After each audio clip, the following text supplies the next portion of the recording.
Okay, Kyle, busy night, 2 assists and a goal, and you helped out with the Timbits as well, giving hints to one of the Boone boys. For sure, it's always good to go with them. Yeah. What about the game itself? How did you feel about the game? Yeah, it wasn't the best game we've played, that's for sure. We had a pretty slow start, and before we knew it, we were a little behind the 8 ball, but guys pulled together and ended up putting about 15 minutes of hockey together that was good and decent, and came away with the win, so we just have to build on that for the rest of the series. You guys are a bit short on D tonight. Did that make a difference for you? Yeah, it was a little bit of a marathon, but we knew that coming into it. We got a few guys that are away working and whatnot, so it's playoff hockey. Everybody just has to dig deep and hope for the best. You got another 2 games this weekend. Do you have to find a way to work up the energy for the next 2? You know what? It's just you got to give it all you got when you're on the ice, and hopefully there's enough left in the tank to recover the following week. So that's all we can hope for. Hopefully the team pulls together, and we'll build on this game tonight. Good. Thanks, Kyle. Well, Coach, a bit of a slow start, but they seemed to get the wheels going by the time the third period rolled around. Yeah, we were sluggish, that's for sure. What we chalk it up to, it was certainly an emotional weekend that we're coming off of last, and there's no reason for us to be thinking about any of that stuff, but we were sluggish. The great thing about it is that we could pick it up, we did pick it up, and then we did get the points. It was a solid last period.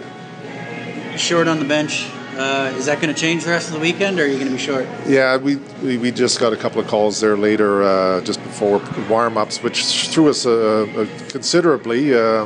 But those are things that we got to think are going to take place here in playoffs. And like Kyle had mentioned, irregardless, we just dig in and just look at your next shift and make sure that you're getting your job done, and all the jobs done together should equal a good things. So we go into Ripley for a couple of games back-to-back. How do we prepare for that? Yeah, exactly. That's got to be a one shift at a time, and I mean, they have some very dangerous players on the ice there offensively, and it's a small barn down in Ripley, so we've got to be well aware that we're getting our jobs done. We've got to fall back on our defensive work, make sure that we're getting it done, take some pride in keeping our zone comfortable. We can't have Mitch Roulston saving us every time that something goes wrong back there. So, no, this is going to be a very, very intense couple of days coming ahead of us. Okay, good. Thanks, Coach. Thanks. Coach, game was close for a while, and then it broke open a bit. What do you take going into Saturday and Sunday in your barn? Oh, we'll play them hard. We'll play them. We had a good forecheck going, some great cycles. Our downfall was definitely not scoring on the 5-on-3 for the full 2 minutes, and they came out with momentum in the third.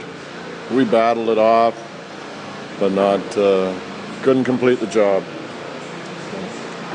What do you have to do? What has to happen here to knock off this team? Because it's obviously a daunting task. When you get your chances, you got to bury them. You gotta drive it into the net. And we had our chances, but their goalie came up big. Both goalies played very well, and we could have had that win just as well as they did. But the 5-on-3 was the difference. Their penalty kill was awesome. We had a couple of chances, but you still got to bury it. Thanks, Coach.